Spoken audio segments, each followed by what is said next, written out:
Okay, just to go over a few quick problems on quadratic formula.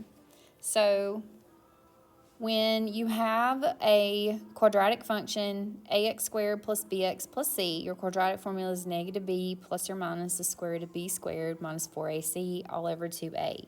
So if you've got a, b, and c, a is just 1, b is negative 10, c is 24. Don't ever plug in your variables.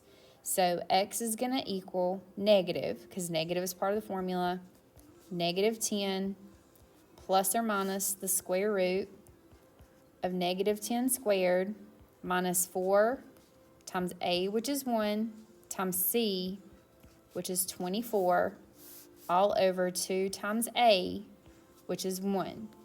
Now, what you need to do is simplify, like what I call like sections at a time. So I would say like this is one section, then this is a second section, and this is like your third section. So the negative 10, that will just simplify to 10, and then do the inside of your radical so that you just make sure it doesn't turn into a decimal. And be careful with squaring a negative number. Make sure you put parentheses around it, unless you're just going to go ahead and type in 100 in your calculator. So that is going to turn into 4. And then, of course, 2 times 1 is 2. Now, the square root of 4 is going to turn into 2. So we have 10 plus or minus 2 over 2. Now, this is going to give us two problems. We have 10 minus 2 over 2, and we have 10 plus 2 over 2. So 10 minus 2 is 8 over 2, which is 4.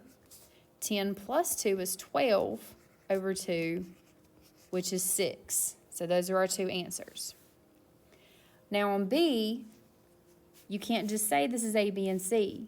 We have to move the 1 to get it on the same side. So now we can look at it and have A, B, and C. Otherwise, you may look at it and say that C is negative 1. So be careful with that.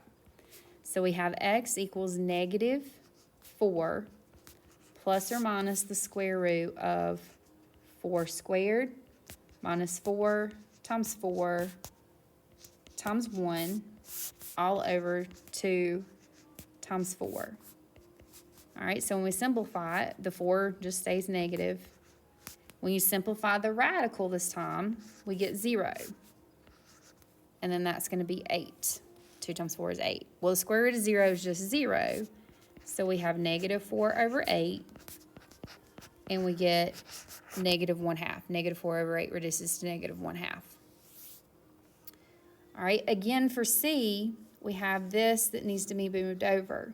And then the x goes in the middle. So we have 5x squared plus 7x plus 3. So the negative became a positive. So here's our A, B, C. So x equals negative 7 plus or minus the square root of 7 squared minus 4 times A times C all over 2 times A, which is 5. So when we simplify it, we get negative 7 plus or minus the square root of negative 11 over 10.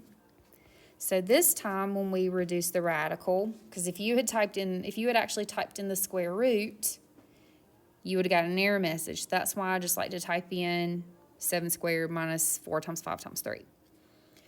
We can't reduce the 11, but what I can do is I can turn that negative into an I, and then over 10. And then we leave our answer. This is what our answer will be. All right, on D, again, we need to move the 8x over here, and it's going to go in the middle, and it will be a negative. So we've got A, B, and C. So we have negative 8, because B is already negative, plus or minus the square root of B squared, minus 4 times A, which is 1, times C, which is 11, all over 2 times A, which is 1. So the double negatives, that's going to make the 8 a positive.